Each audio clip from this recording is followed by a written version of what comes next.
Hello everyone, today I will show you how to fix SIM not supported on iPhone. And here's how it is done. Number 1. Check for carrier lock. Go to Settings, General, About, Carrier lock.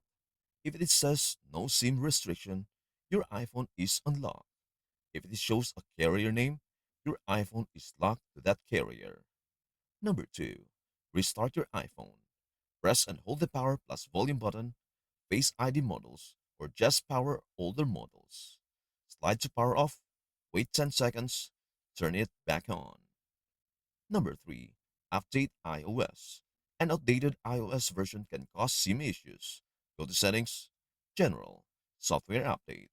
Download and install any available updates. 4. Reset network settings. Go to Settings, General, Transfer or Reset iPhone, Reset network settings. This resets carrier settings, Wi-Fi, and Bluetooth but won't delete your data. And that's everything you know about how to fix SIM not supported on iPhone. Before we end, may I humbly ask you a favor? Please do like, share, and subscribe to our channel. This means the world to us. Thank you so much for watching. We hope to see you in our next video.